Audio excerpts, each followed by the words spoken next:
Hello, everybody. Post edit back here. Just a quick disclaimer to put ahead of this one. The contents herein of this broadcast, in spite of the name of the series, is opinion, not news reporting. So please take it as such. Nor is anything in here intended to slander or harm anybody at all. So enjoy.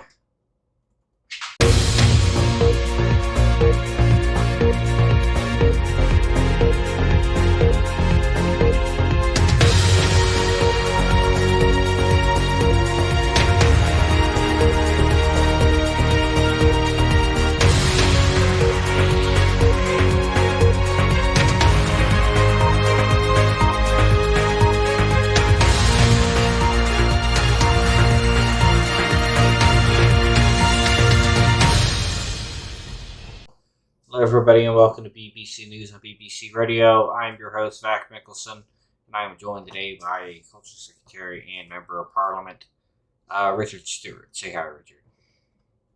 Hey everyone, I'm delighted to be here. All Thank you right. for having me on your show. Oh, of course. You're one of the region's new rising stars yet again, I think. We don't have the most packed show today, but bit of a light week in advance of next week's live stream that we're putting on with a packed panel there. So be sure to tune into that. See the BBC forum for details there. So I guess first, I know I'm excited to see it. Yeah, I don't think any of us will be doing face reveals, but yeah, but it should still be a good time. Okay, so we're going to be looking at parliamentary activity. First, make the YouTube video go away so it doesn't accidentally start playing. We got a few things before Parliament right now. Let's see. Aki was reconfirmed as a Crown Court judge. I think that was a foregone conclusion. Sort of you tracking. I would say that it was foregone for some, but I had my reservations initially. Yeah. He hasn't heard a case in a while, I don't believe. Yeah, and I expect some action from a justice that's looking for reconfirmation. Yeah, I think for the most part, Constance and Rubin have been the public faces of the court lately. I mean, Rubin is, he's the low man on the totem pole, so he should have, I guess, more of the workload. Definitely. I mean, Aki has been active elsewhere, so yeah. And you might say, oh well, the court doesn't do much, but that just hasn't been the case over the last couple of months. Really, it's been quite busy. Indeed, I know they're definitely making their money's worth. Yeah, tell me about it. And from there, we got, let's see, Aki, speaking of Aki, introduced a contentious amendment to the Security and Defense Act of 2021, which you have not actually commented on yet. So I actually haven't read the bill yet. Right. I've been at work and. Right. I guess the contentious part of this is Parliament taking on the ability to, put and remove people onto the board just by lieu of their position, which some may view as contentious. I don't know what you think on that, though. As well as the stronghold frontier debate. I mean, I don't know much about the stronghold frontier debate as a whole. I'm more of the role play side of the game. Right. But at the end of the day, I think Parliament should have the ability to administer the region how the people elected them to. If we make a decision that's not in line with what the people they have the power to get rid of us. Right. And I think that stands in line with what I've said from the beginning, is that Parliament is the ultimate representatives of the region as a whole. Especially when we have such a small block of voters to begin with. Do you think so? The Security Council, the RSC, a lot of their duties extend beyond the role play government and protecting Sure. it. So, do you think Parliament should be sticking its nose into the OOC side of regional security, like this, anyways? I think if we want a better buy-in or tie-in to the end game, um, versus role play, I think there has to be, like, for me to understand what the RSC does and what the frontier versus debate is. We need to understand how the game works and have that back and forth tie-in. Alright. Perhaps that would breed interest on my part. Like, now I'm anxious to go and see exactly what the RSC does beyond the regional. I mean, they don't do a lot in public unless they're, banning somebody. But, I mean, the Frontier Stronghold debate is going to be an interesting one. I think I look forward to learning what the different stances are and what it means. it's a little convoluted for this show, and Yes. maybe if it hits like maybe an electoral cycle, we'll talk about it more. So moving on, we have Mayhem's SEC Act of 2023 that she has proposed. I mean, I pretty much made my position pretty clear on it. It's going to be, it's a complete waste of time. It overly complicates the economy. There's not enough. I mean, I don't think I don't think there's enough businesses that are turning over the kind of revenue necessary to even make this possible. And administering this is probably going to take 98% of our player base outside of their realm of expertise and their abilities. Personally, so I don't know what you think, but I mean, I admire Mayhem. They're a good friend of mine, I feel, and we agree on so much. The and I think you're right. I think you're right, but they're delivering on a promise they made in the campaign, and for that I respect them wholeheartedly. well, that's I believe that I'm a liberal, and I believe that government should have a huge role to play in most things. However, I think this is an issue that could be handled more precisely by private businesses. mhm, I think there's a private business answer to this issue, and if private businesses wanted to create a stock market, great. We should provide the regulation of that to to keep for our over to keep them from prying on people right. and taking their money. So I think there's a private business answer to this. But that being said, I mean, we passed the Faciliers Act, and there was a question of whether there was interest there, and the debate ended with, well, even if there's not, we should provide a pathway for this act to happen. And I think maybe that's the same approach that we should take with this. That even if there's not enough interest there, we should at least provide a framework for a future stock market. So I'm going to disagree with you there. In the case of the Fusiliers Act, that's going to be what, setting up an application thread is the most they're going to have to do to administer that. This is a lot more than that the chancellor's going to have to do on top of budget creation, tax slips, business auditing, handling applications for permits to build businesses in the states. shop permits, running the economic incentive programs, the grants. So I don't know that this is quite the same as that. Because this isn't going to be as simple as make a forum post and call it good. This is going to be work. A lot of it. It could also be an issue where we decide that there's a governor that who administers this. Maybe Mayhem. Or, I mean, they're the ones that introducing it. Maybe they're the one that should administer it. Interestingly enough, Mayhem did not apply to be Chief Secretary of the Treasury.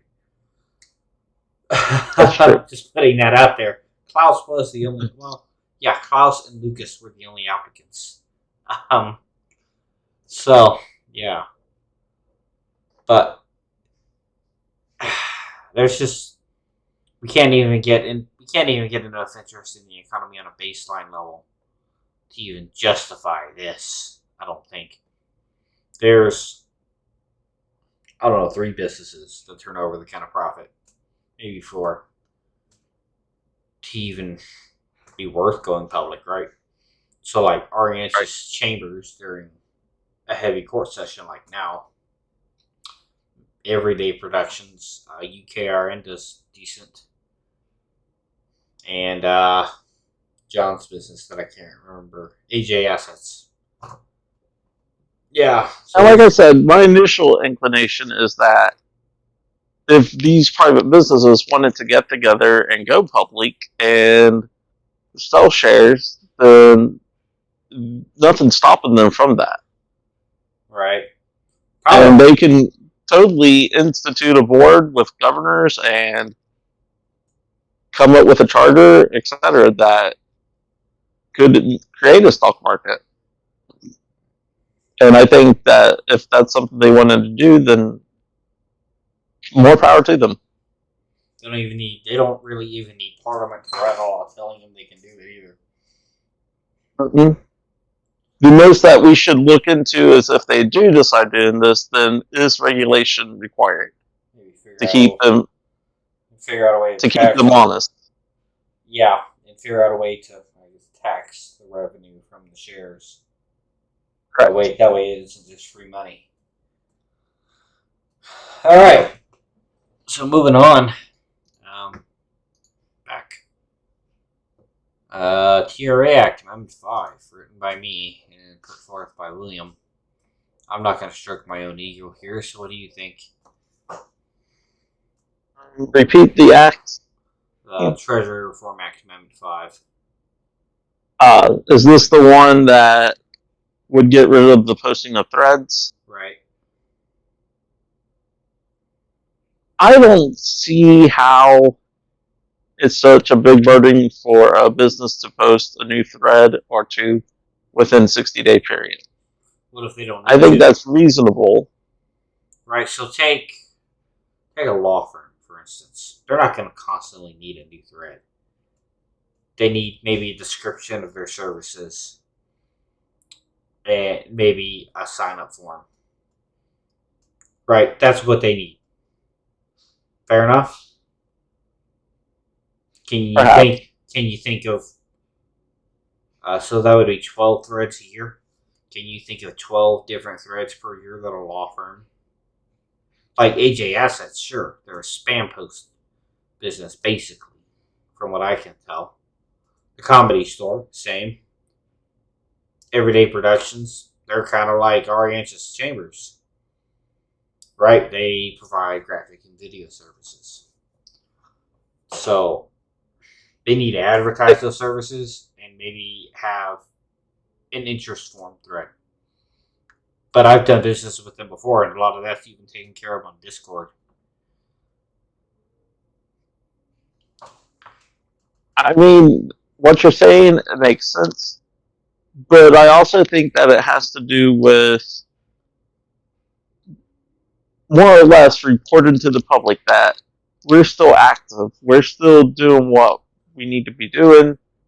Maybe it is publishing a report like we took on, so like for a law firm, we took on this many clients this year or this month or this period. So like whenever I issue my my reports from the Treasury.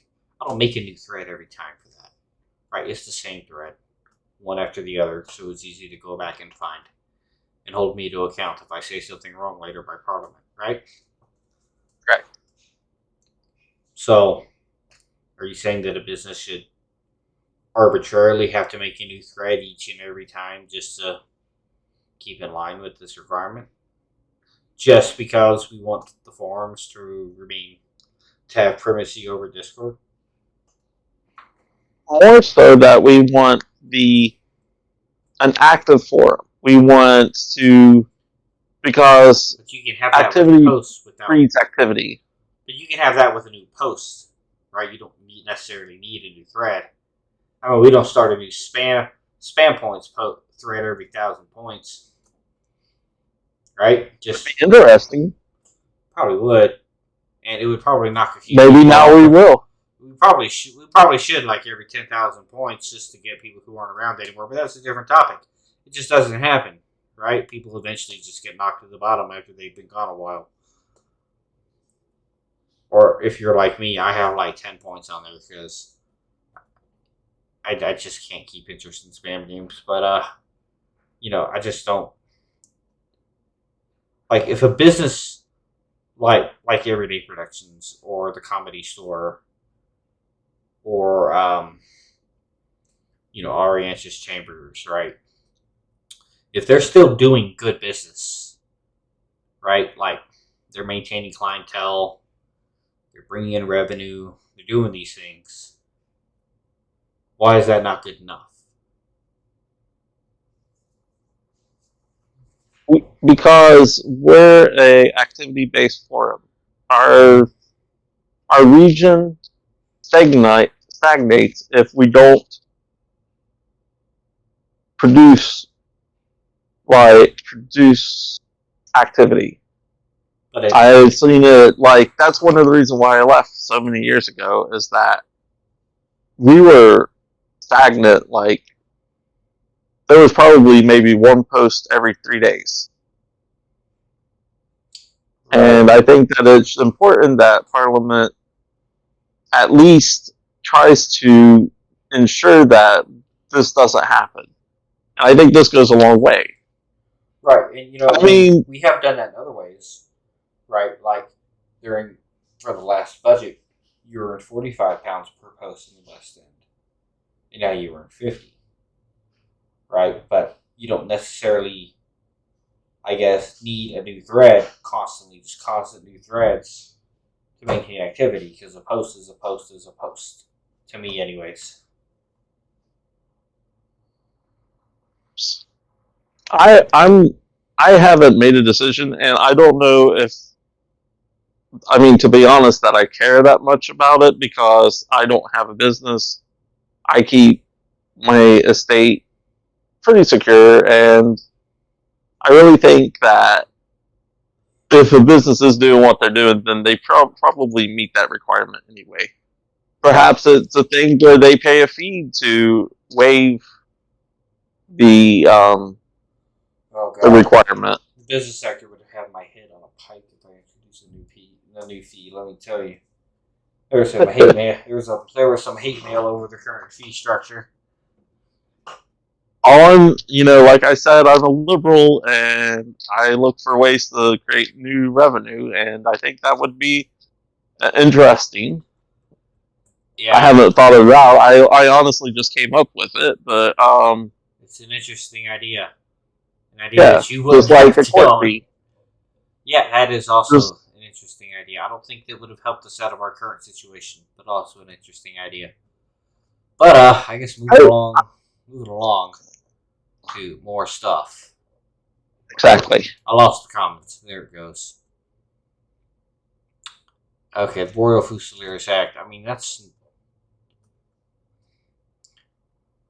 shall include. Yeah, I mean, that's pretty standard.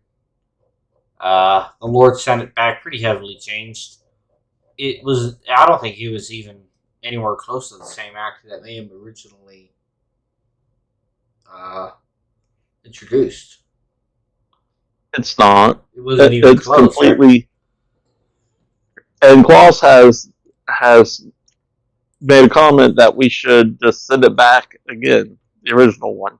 Yeah, and But I mentioned in Discord, I was like, so Royal Fusiliers Act is dead then, right? Because of how far apart the two houses are. And Constance said, man, if they just shoot it back to us as is, I might make a few minor alterations, but I'll vote for it. Because I think this calls into question, I guess, the Lord's role in Parliament. Right? yes.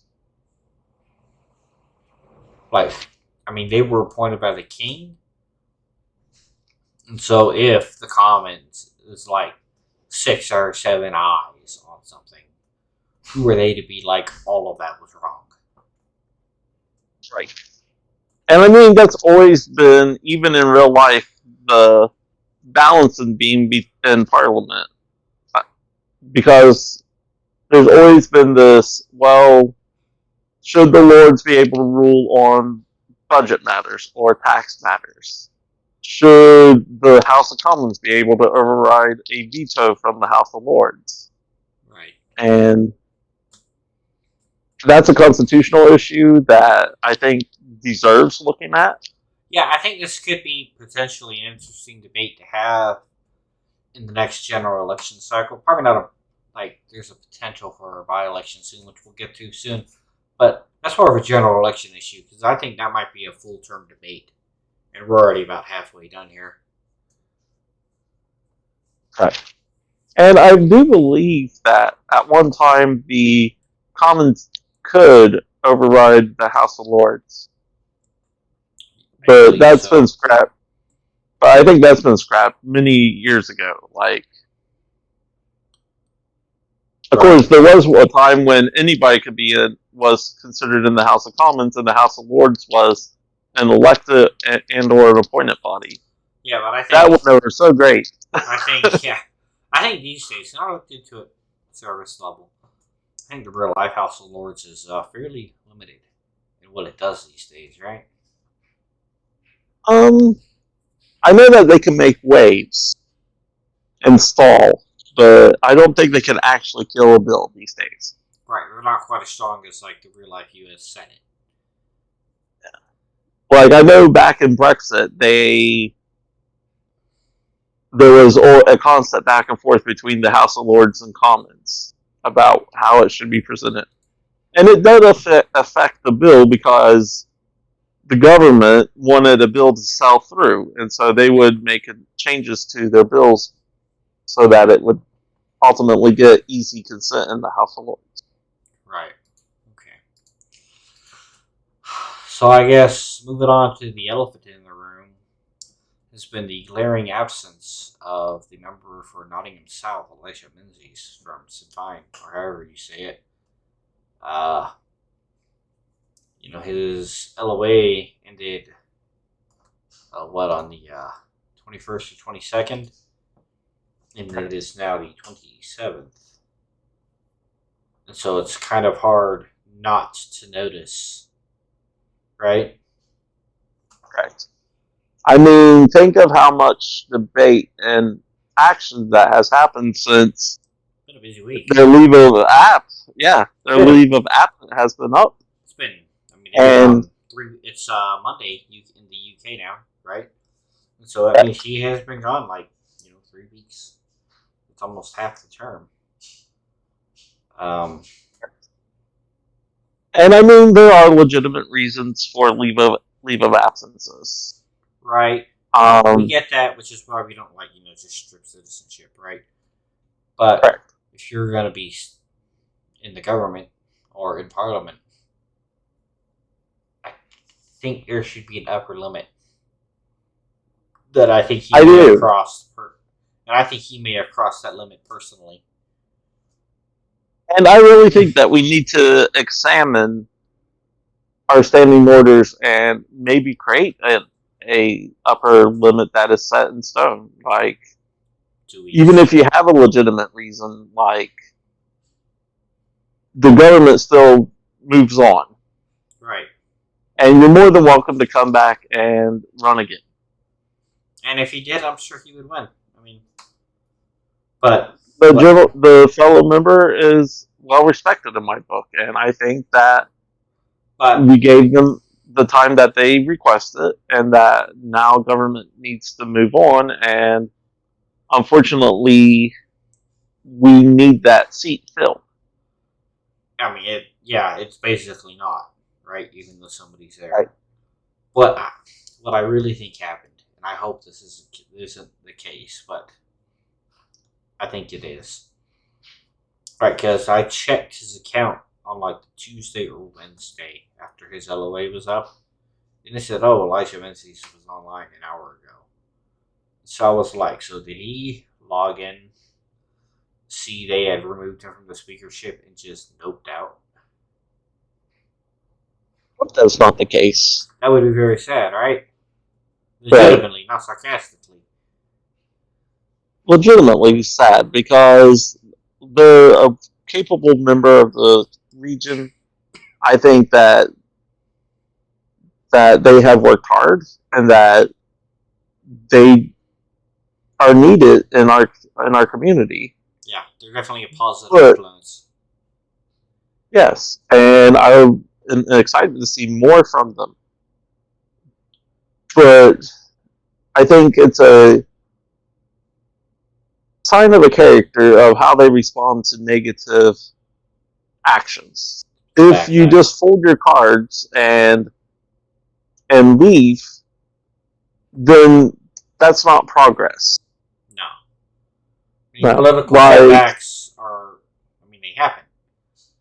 So like back in the 26th Parliament, not a single member won their seat back or was in government for a while, at least 2 terms. Yeah, for a while. I don't even think I ran again personally. I don't remember.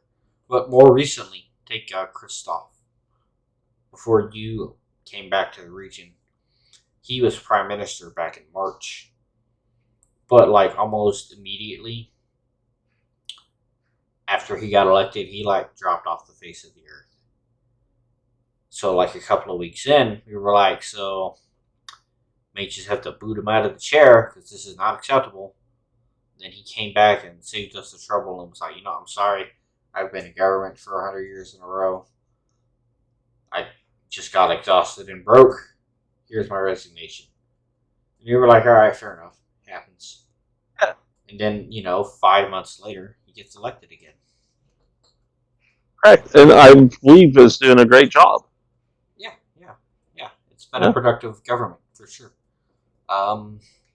Okay, so moving on. So now that we've beat that horse well and truly to death, we're going to move on to the courts, who have not ruled on the only thing that I actually care about, which is Stewart. BBC et al. Yeah, et al. Yeah, they have not ruled on that, but Constance is on Constance's time, and she will not be rushed. Well, I think that the longer it takes for a decision to come forward is a sign that the courts is acting judiciously. That there's some debate on the merits of the case, and I think this has the chance to be a precedent-setting case, and they want to get it right.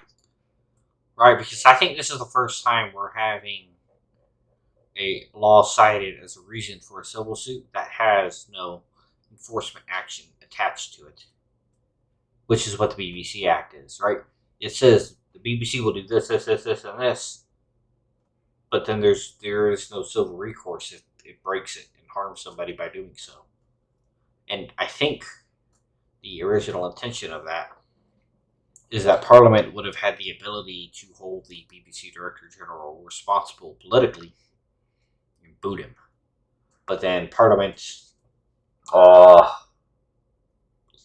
couple of terms, handed the power of appointing the BBC Director General completely over to the Crown and gave it all up. So now that act is in just complete limbo.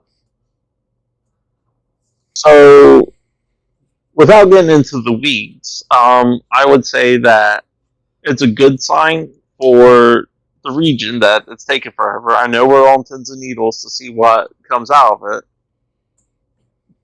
And that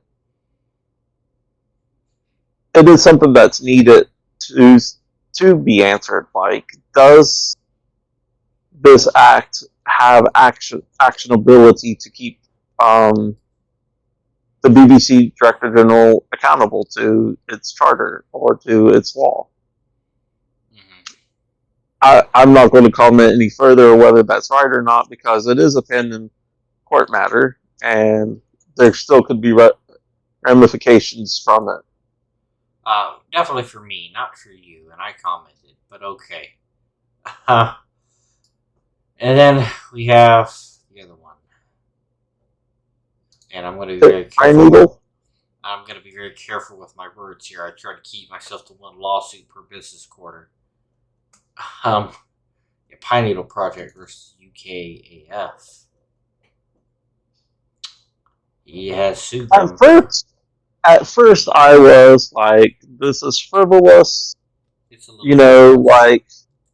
But the more I unpacked what Pine Needle was saying, it's making sense. Like, the UKAF is instituted by Parliament and by our government, and if they deny somebody the privilege to join, and to be sure it is a privilege to join, then there should be an actionable reason to either appeal that decision or at least get a standard answer. He got an answer. He just didn't like the for that.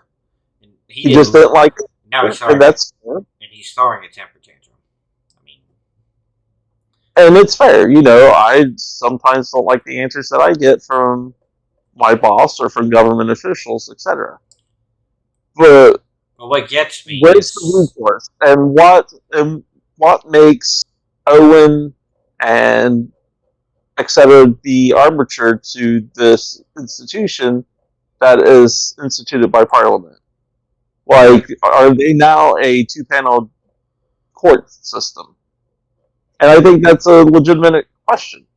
Now, do I think that's so? No. Just like the University of UK, etc. But I think it's an interesting question, and I would love to see what debate comes out of that. If nothing else, it has opened up debate around that issue. I'm relatively certain that it's going to be dismissed because it's not based on law. There is no constitutional right to serve in the UKF because it is not a constitutionally based institution established in statute. There is an implicit right to citizenship, and what constitutes that citizenship? Does being a citizen mean that I now can be a member of the UKAF? Does citizenship now mean that I have the ability to go to UOUK? Does citizen, etc. And so, right. But let's say philosophically, politically, theory, and philosophically, it's an interesting supposition. Let's just talk about what's right. Okay, the guy would leak, like the guy would leak worse than the Titanic. The second he saw anything he didn't like, the whole Discord channel would be plastered all over the town square.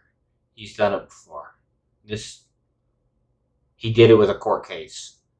He was part of a private Discord area for the court as part of a court action he was involved with.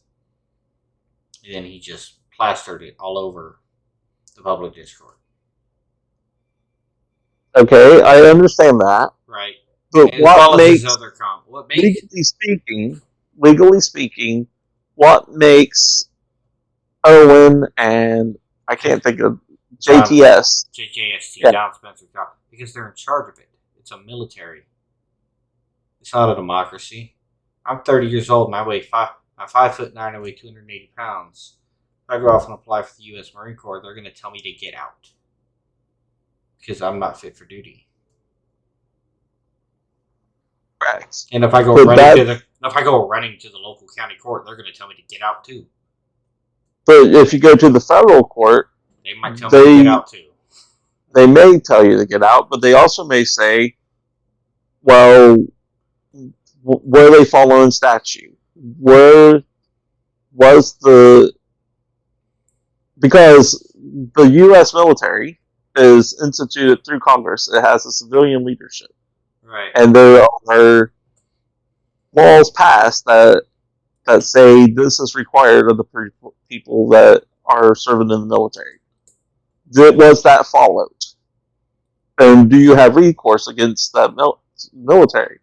And you do in the U.S. You have recourse. Sure, I could go hit a treadmill.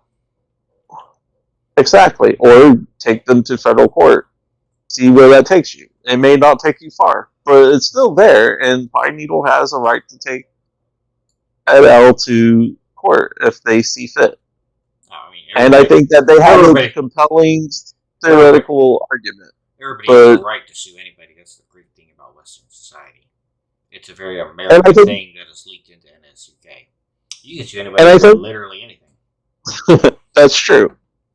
But I think they have a compelling philosophical argument and theoretical argument. But when you break down the case law and the regional ethos around it, I don't think they have a good, compelling argument to take it to trial. No, I do believe that the court is going to see that. Now, if you walked in and was like, "Hey, I'm applying to the UKAF," and they were like, "No," that might be a little suspect. But Pine Needle is an interesting character,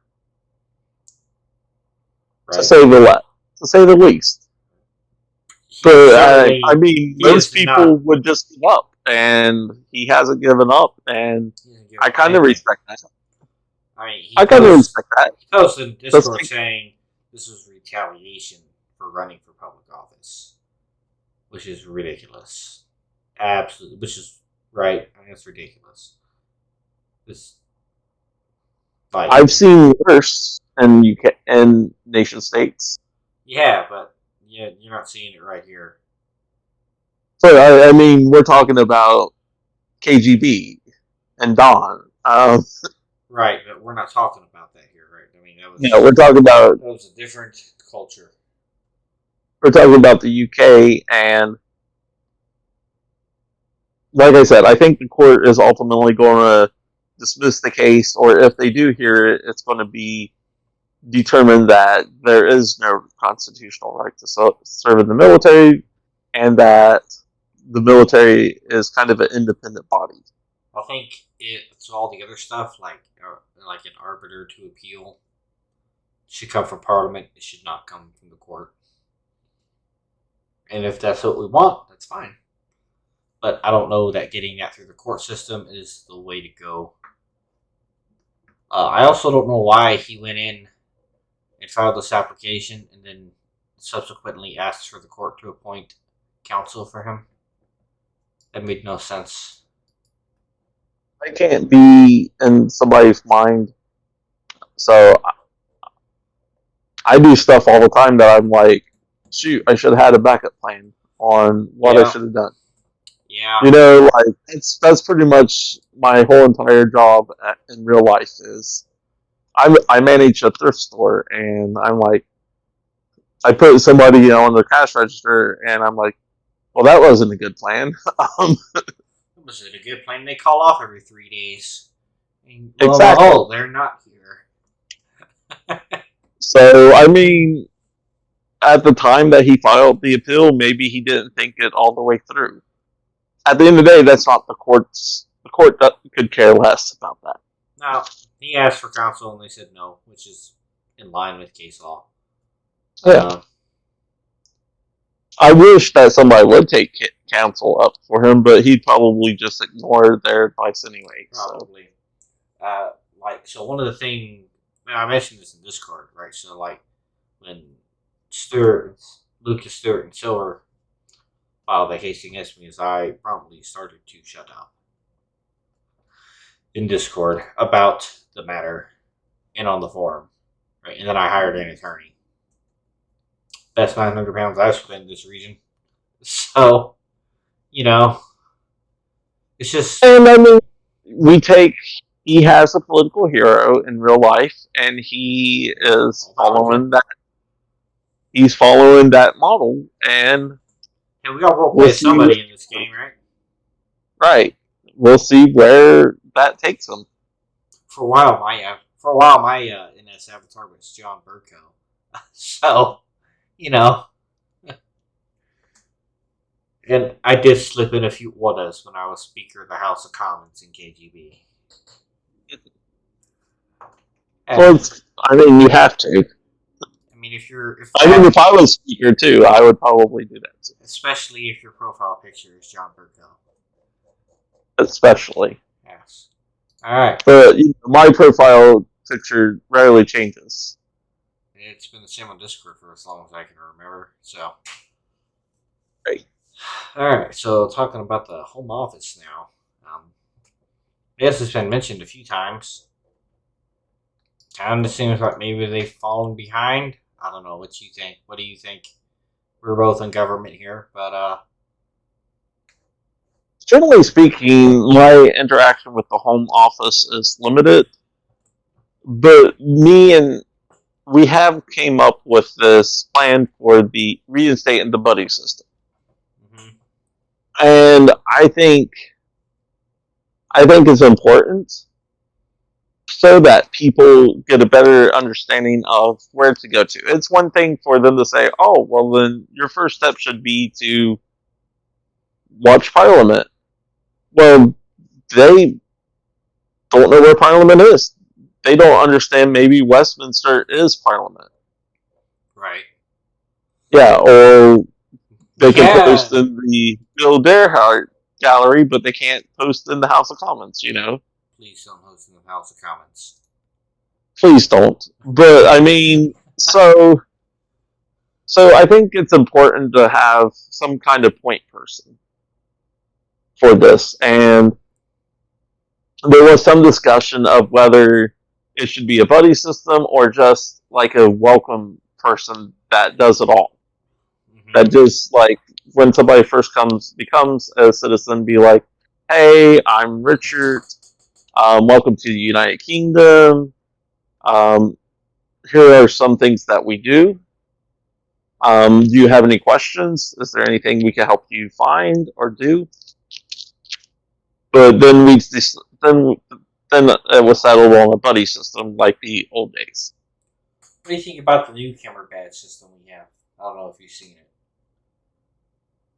I think I've seen it, and I've seen the qualifications for it. And I was hesitant to do it because I wouldn't call myself a newcomer, myself, personally. That would be rather cheeky of you. Yes. I think it's quite extreme, the requirements of it, and it's not advertised enough to the newcomers. Right. Because as I am a returner, I am kind of a newcomer to this particular server, and I wouldn't have known anything about it except for I was reading through the grants. Right. That's actually how I learned about it too. I was working on the budget and saw it in there as a grant. And then I paid people for it. So, £500, by the way, if you do all that, plus all the money you got from posting 50 times. Right. But I think if it was better advertised and maybe we look at the qualifications for it, I think it would be worthwhile. You think the Home Office could do well to, like, maybe, alright, so they get admin, they get government. When that's all done, the Home Office is like, hey, go to this thread. It should help. It could do a great job of getting you started off in the region as you explore the place. Yeah, I think that would be a great system to have. Maybe just a post where we have links to Parliament and to like a NSUK for dummies. Like a map at the mall. Yeah. You are something here. Similar to that. You are here. Here are these things. It could be interesting. I think those are all great ideas, and I think the reinstituting a buddy system is a good first step to implement these ideas. It's just to note that 1, 2, 1. I'm going to say 2, 3, 4, 5, 6, 7. Like 7 or 8 people. It's not been used extensively. Including the acceptance post, it is still only a 1-page long thread. And the last person that completed was Spencer Thornley in November 2022. So, And this is the newcomer badge. Yeah, like I said, and I think this goes back to the Fusiliers Act and then to the Stock Exchange Act that should it stay? Yeah. Is interest in it low? Maybe not. I think that in this case, it's an advertising issue. It is certainly because it is not on top, right? I wouldn't think it is not the front-facing form or thread on that in that form. Right. I mean, there's a lot of info in there now that I'm looking at it. There's a bunch of threads in there. I think one other issue that we have as a region is over communicating. Have you ever went into a Mexican restaurant and you sit down and they hand you a novel and you're like, no. Well, here in West Virginia, it happens all the time. You sit down at a Mexican restaurant and it's like 10 pages long of just dishes after dishes after dishes, seafood, chicken, beef, etc. And ultimately, you don't go through the whole entire menu. You usually just settle for what you're used to. I really think that we need to look at right to the enchilada section, right to, or in my case, it's the chimichanga. Yeah. Which, how can you go wrong with the deep fried burrito? But anyway, but I think we really need to look at how do we present the same information in a way that is less overwhelming to newcomers. Right. And I mean, that was part of my campaign against Lucas. Kind of tongue in cheek, really, but I really kind of mean it that we live in an age of TikTok and of YouTube videos. Bite-sized information, right? I mean, even YouTube is trying to compete with TikTok with its YouTube shorts. Yeah.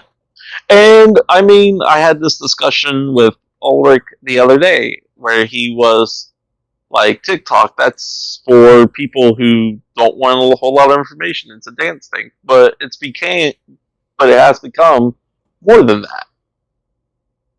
And I think that we need to look at ways to present both. How do we take a 4,000 word court decision and present it in a way that somebody who's coming in off the street, maybe they're still in high school and don't have not the mental, but the academic capacity to understand what is being presented. Right. I know going back to the 26th Parliament, and I know it's like beating a dead horse, but I was newly in Parliament. It was like my second Parliament ever, and I didn't quite know how the court system worked, etc. And because of that, some key instances of St. James v. Speaker wasn't brought up. And now that I go look back at it, I'm like, well, heck, we could have done this, etc.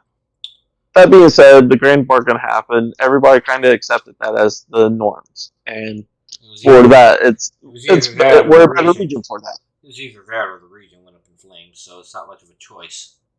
Yeah, and we're better as a region for that. And I think we're better as a whole for that drama happening. See, a lot of people's like, oh my god, constitutional crisis, or Pine Needle's doing this, or etc. Like, I don't think those you. are just testing our democracy and our I don't think and you can. our I don't think you can call yourself an experienced NSUK until you've been through a constitutional crisis, in my opinion. So, correct. And each constitutional crisis we go through, we come out stronger or we come out changed. right, Sometimes for the better, sometimes for the worse. Because of the 26th Congress, the monarch has that power to just dissolve Parliament on a whim, take it away. right, yeah. And but He was the first one to like do it, and then ruined it for everybody else. correct. And but that had to happen so that that power could be returned back to the people or back to Parliament. Right. So anyway, I digress. That I think we need to look into not dumbing down our post or in any way changing it, but just how do we present the same information in a better way that is easier to understand, that would make a newcomer say, you know what, that paragraph I just read, that was really interesting. Go and find out, go down the rabbit hole, Right. basically. Okay, well, we're coming up on an hour. We're at 51 minutes now, or close to it. So I think that's where we'll wrap this up here. Well, I'm sure that you have plenty of material now to choose from when you're editing. Almost pretty much none of it's getting edited out. Oh well, Yeah, it's almost stuck when I do very little editing. I edit out background noise. No, it's not going to work. midterms. That's the last thing on your list. The midterms is coming up. Yeah, do the midterm polling. I 13. completed it. I completed over chicken and broccoli at dinner. Yeah, 14 people have done the parliament one, and 13 did the executive one. So I don't know who you are that only did one, but I'm coming for you. I'm kidding. But yeah, do it. Because there's some interesting results, let me tell you, that are going to be talked about on Saturday at, what time did I say? 5:30 p.m. BST? I tell you, like, I think it's going to be exciting. It's going to be a live I stream. hope it's going to be live stream, and it's Lucas V. Klaus And Christoph. And I mean, I don't know what better three to unpack this information will be. Yeah, so. And so here at the BBC, we're going to tell you so long and good night.